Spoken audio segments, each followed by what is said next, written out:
नमस्ते भारत।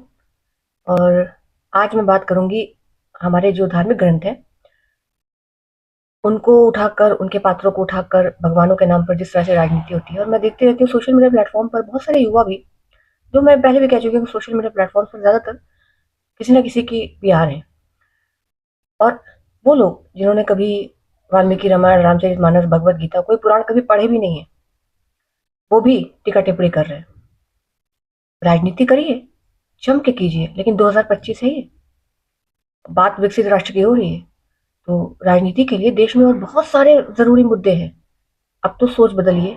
और युवा पीढ़ी, बच्चे और युवा, आप ही वर्तमान, आप ही भविष्य। और मेरे हम लोग और मुझसे बड़े भी, देखिए सीखने वाला व्यक्ति तो 90 साल की उम्र तक सीखता रहता है। तो इवॉल्व होने के लिए तो कोई उम्र होती नहीं है फिक्स।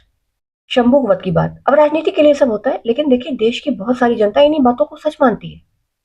और मुझे तो लगता है कि जो लोग इस तरह की बातें करते हैं, इन बातों का समर्थन करते हैं, इसको वायरल करते हैं, मैं अब ये तो नहीं कहूंगी कि सब धूर्त है, मैं तो यही कहूंगी कि सोए हुए हैं और अपने अपने सपनों में खोए हुए हैं। वरना जो जागा व्यक्ति होगा, जिसका विवेक जगा हुआ है, वो ऐसी बात क्यों करेगा। शंभु कवध ब्राह्मणों के कहने पर राम ने कर दिया। राम ने तो रावण को भी मार दिया, और रावण तो ब्राह्मण था। और कहते हैं आज तक रावण से बड़ा ब्राह्मण और प्रकांड पंडित कोई नहीं हुआ। और यही लोग, ये हनुमान जी ने इस स्टोरी को निगल लिया था, उसको कल्पना मानते हैं। रामायण और रामचरितमानस ये सब महाकाव्य है। जैसे आप कोई भी लिटरेचर पढ़िए, कोई भी साहित्य पढ़िए, मैं पहले भी कह चुकी हूँ और मैं हमेशा ये कहूंगी कि जो भी महाकाव्य है, खासकर जो धार्मिक ग्रंथ है, अपने धर्म के हो, किसी भी धर्म के हो, ये लिखने वाले का अपना निजी अनुभव है। और मैं बार बार कहती हूँ कि जो कुछ भी ग्रंथों में, पुराणों में लिखा हुआ है, सब कुछ सच नहीं है, सब कुछ झूठ भी नहीं है।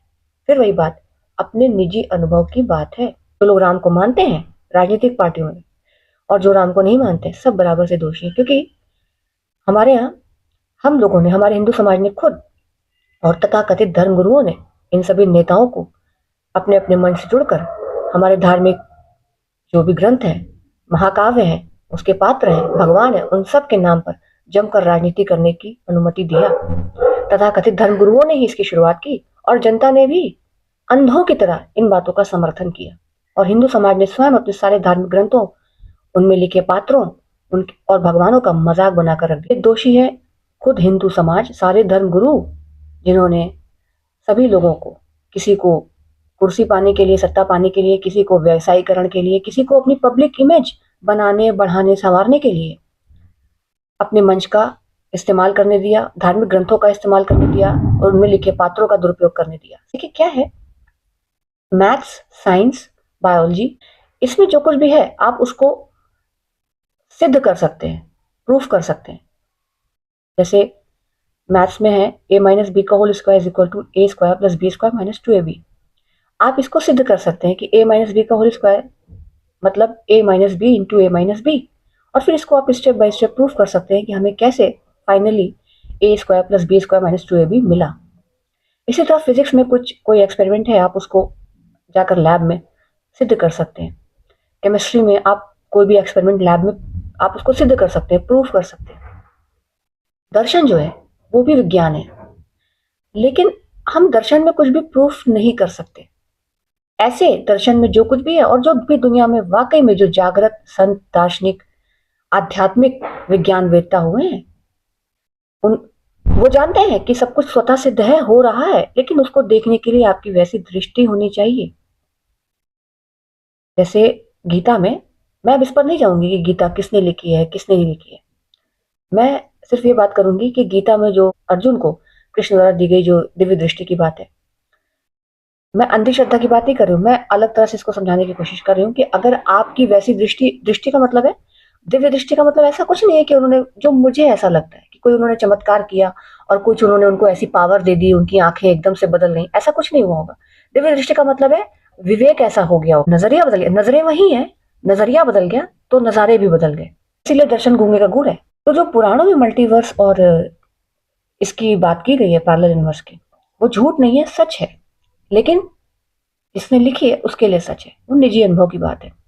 अब देखिए रामायण, रामचरितमानस, ये जो ग्रंथ है, जैसे तुलसीदास जी या वाल्मीकि रामायण जो है, वाल्मीकि क्या है, कवि है ना। देखिए हमारे यहाँ कहा ही जाता है, जहां न पहुंचे रवि वहां भी पहुंचे कवि, इमेजिनेशन।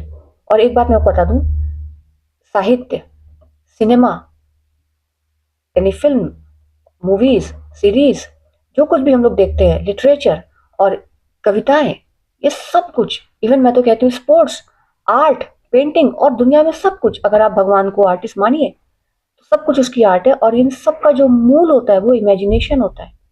यानी जो आप फिल्में देखते हैं क्या है, इमेजिनेशन का। पहले तो कोई इमेजिन ही करता है कुछ, कोई स्टोरी इमेजिन करता है, कोई स्टोरी लिखता है, कोई डायलॉग लिखता है, सारा सब कुछ। और साइंटिस्ट भी, सारे साइंटिस्ट भी पहले इमेजिन ही करते हैं, सबसे पहले इमेजिनेशन ही होता है। तो इमेजिनेशन जो है, कल्पनाशीलता, वो क्रिएटिविटी का मूल है, कोक है, जननी है। कल्पनाएं होती हैं वही उत्कृष्ट सृजनात्मक क्षमता के रूप में, यानी बहुत ही हाई स्किल क्रिएटिविटी के रूप में फिर वो बाहर प्रकट होती है। फिल्म मेकिंग, लिटरेचर, लिटरेचर में सब, यानी प्रोज, पोएट्री, सब कुछ। तुलसीदास जी वो कवि, उस पर से भक्त कवि। अब उनकी कल्पनाएं और भी उच्च स्तर की। देखिए तुलसीदास जी के विषय में तो ये भी है कि जब रात में वो विश्राम करते थे, या जब वो बिल्कुल साधना में लीन होकर जब रामचरितमानस लिखते थे, तो हनुमान जी सदैव उनकी कुटिया के बाहर पहरेदारी करते थे, रक्षा करते थे। और उनके लिए ये सच है, चित्रकूट के घाट पर भई संतन की भीड़, तुलसी चंदन घिसत है, तिलक देत रघुवीर। ऐसा कहा जाता है कि तुलसीदास जी एक बार चित्रकूट के घाट पर चंदन घिस रहे थे, और दो युवा उनके पास बड़े सुंदर से आते हैं, और तुलसीदास जी उनको टीका करते हैं चंदन का। और तुलसीदास जी ये पहचान नहीं पाते हैं कि वो जो दोनों युवा हैं वो राम लक्ष्मण ही है। तो हनुमान जी उनको संकेत करते हैं, क्योंकि हनुमान जी सदैव तुलसीदास जी के साथ रहते थे। ऐसा हम लोग की ऐसी मान्यता है कि जो राम के सच्चे भक्त होते हैं, हनुमान सदैव उनके साथ रहते हैं। अब फिर वही बात है, जो भक्त है उसके लिए ये सत्य है। तुलसीदास जी की ये अपनी कल्पना है, और जिसकी कल्पना है उसके लिए सच है। देखिए सच्चा आस्तिक और सच्चा नास्तिक मेरे लिए क्या है। सच्चा आस्तिक और सच्चा नास्तिक दोनों ही अपने अपने विचारों में दृढ़ता से स्थिर रहते हुए सामने वाले के विचारों का या तो सम्मान करेंगे या न्यूट्रल रहेंगे। अपने खुद के बच्चों पर भी वो अपनी बात थोपेंगे नहीं। ये बिल्कुल सही बात है कि हम लोगों को जो कुछ अपने फाइव सेंसेस से दिखता है हमें वही मानना चाहिए। बिल्कुल लॉजिकल बात है, प्रैक्टिकल बात है दुनिया में। लेकिन ऐसा नहीं है। दिमाग है, और दिमाग की जो क्षमताएं हैं, असीम संभावनाओं से भरा हुआ है ह्यूमन ब्रेन, सबको पता है। तो क्या किसका दिमाग देख रहा है वो उसके लिए सच है। हालांकि बहुत से केसेस में, ज्यादातर केसेस में ये बीमारी भी है। लेकिन अगर आप बीमारी भी देखते हैं तो भी, मान लीजिए कोई बीमार भी है, तो भी वो तो जो देख रहा है वो उसके लिए तो सच ही है। तभी तो उसको डॉक्टर के पास ले जाया जाता है कि उसका डॉक्टर ही सही इलाज करेगा। लेकिन भक्त जो होते हैं, जो संत होते हैं, इसीलिए बहुत बार दार्शनिक, भक्त और संत और पागलों को एक जैसा समझ जाते हैं, क्योंकि दुनिया जो है सबका ऐसा विवेक, मैंने कहा ना सबकी वैसी दृष्टि नहीं है। तो बहुत सारे दार्शनिक, बहुत सारे जो भक्त हैं, उनको दुनिया पागल समझ लेती है, क्योंकि वो लगते हैं पागल जैसे। लेकिन बड़ा बारीक फर्क होता है पागलों में और उनमें। और बहुत सारे दार्शनिक, और वो क्योंकि अपनी धुन में, वो दुनिया में होकर भी दुनिया में नहीं होते। जो जो कुछ बाकी दुनिया को दिख रहा है उनको उससे ज्यादा दिख रहा है। उनको सुध नहीं रहती है, ना शरीर की, ना किसी चीज की, किसी बात की उनको सुध ही नहीं रहती। लेकिन वो ऐसे पागल नहीं है कि उन्हें किसी डॉक्टर के इलाज की जरूरत है। उनका इलाज कोई डॉक्टर कर भी नहीं सकता, बल्कि वो जहाँ कदम रख देंगे वहां डॉक्टर का इलाज हो जाएगा। बहुत बड़ा मिथ है कि जो सच है वो स्वतः प्रमाणित है। सच को तो खुद को प्रमाणित करना पड़ता है, सच को बड़ी परीक्षाएं देनी पड़ती है। झूठ है जो निकलते ही मुंह से प्रमाणित है। झूठ तो मुंह से निकलते ही जंगल की आग की तरह, किसी संक्रमण, किसी वायरस की तरह फैलता है, और उस पर लोग यकीन भी कर लेते हैं, और उसको दिन दुना रात चौगुना स्पीड से फैला भी देते हैं। सच लोग न सुनना चाहते हैं, न सुनकर समझ पाते हैं, न मानते हैं। सच को खुद को बार बार सिद्ध करना पड़ता है। अक्सर ही सच अपमानित होता है, प्रताड़ित होता है, दंडित होता है, निंदित होता है, और बहुत बाद में उसको मान्यता मिलती है। बड़ी लड़ाई लड़नी पड़ती है सच को खुद को सिद्ध करने के लिए। गैलीलियो गैलीलियो ने जब पहली बार कहा कि सूर्य के चक्कर पृथ्वी और बाकी सारे ग्रह लगाते हैं, तो उन्हें देखिए दंड मिला, और सुकरात उनको जहर मिला। इसी तरह देखिए लोग कहते रहते हैं बुद्ध बुद्ध बुद्ध बुद्ध। भाई बुद्ध से पहले क्या था? बुद्ध से पहले भी तो बहुत कुछ था। हिस्ट्री कभी मेरा विषय नहीं रहा, लेकिन मुझे बड़ा शौक था हिस्ट्री पढ़ने का।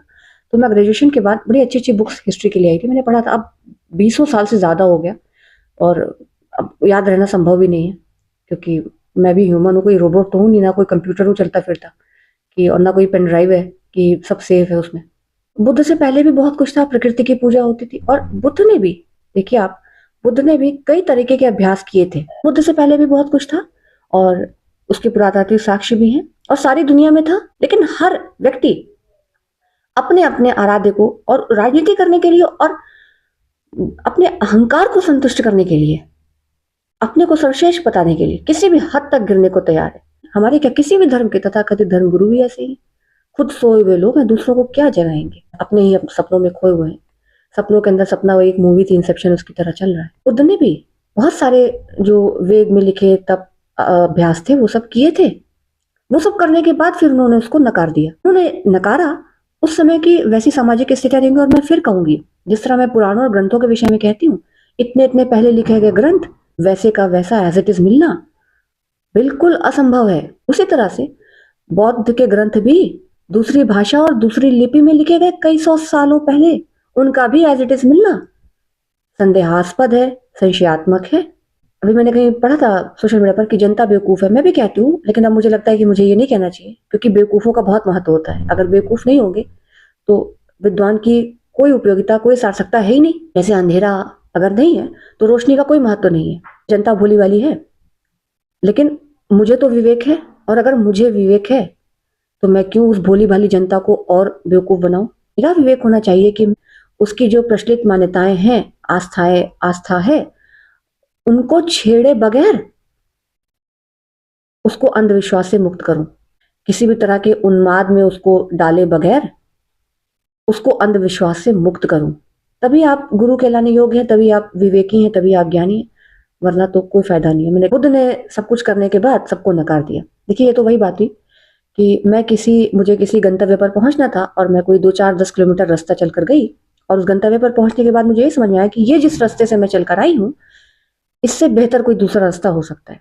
जो सफर मैंने तय किया उससे बेहतर कोई दूसरा रास्ता हो सकता है, ये जानने के लिए तो मैं उस रास्ते पर चली, तभी तो जान पाई। तो वो 6 किलोमीटर का सफर जो मैंने तय किया, उसको तय करने के बाद ही तो मैं जान पाई कि इससे बेहतर कोई दूसरा विकल्प हो सकता है इसी मंजिल तक आने का। तो उस सफर को मैं भले कितना ही निरर्थक कहूं, वो निरर्थक तो नहीं है, सार्थक तो है। उस सफर की सार्थकता सिद्ध हुई। मैं कोई चीज चखूंगी तभी तो बताऊंगी कि ये चीज, इसका स्वाद कैसा है कैसा नहीं है। जो रियलिटी होती है उसकी कई लेयर्स होती हैं। सत्य, धर्म, अधर्म, पाप, पुण्य, ये सब बहुत सापेक्षिक होता है।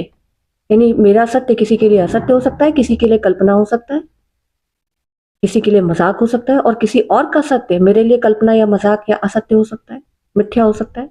ये सब इतना इंडिविजुअली इतना डिफर करता है, लेकिन हमारे जो चीज मेजोरिटी मानती है उसको मान्यता प्रदान कर दी जाती है। और बहुत बहुत बार बहुत सी चीजों को मेजोरिटी, हो सकता है बहुत बार अनुभव एक ही जैसा हो, और बहुत बार अनुभव एक जैसा नहीं होते, वही कौवा कान लेकर उड़ने वाली बात होती है। अंधा अनुकरण कि बुद्ध ने सारे कर्म कांडों का विरोध किया, व्यक्ति पूजा का विरोध किया, और बुद्ध के जाने के बाद एक तो बुद्ध कई शाखाओं में बढ़ गए बौद्ध लोग, महायान, हीनयान, कौन कौन से यान, और हिंदू मानते हैं शिव सती का तंत्र, वही तंत्र बौद्धों के हाथ चला गया, और ये बौद्ध बटे हीनयान और वज्रयान और महायान में क्या क्या में। और ये बुद्ध की शिक्षाओं से बिल्कुल विपरीत, ये लोग वही सब जो हिंदू रिचुअल्स हैं, वही सारे कर्मकांड, जादू टोना, तंत्र मंत्र, वही सब फॉलो करने लग गए। और उस चक्कर में बौद्धों में भी बहुत कुरीतियां आ गई, बौद्ध धर्म में बहुत कुरीतियां, बहुत पाखंड, बहुत आडंबर फैल गया, नष्ट हो गया। जो बुद्ध की मूल शिक्षा थी वो सब नष्ट हो गई।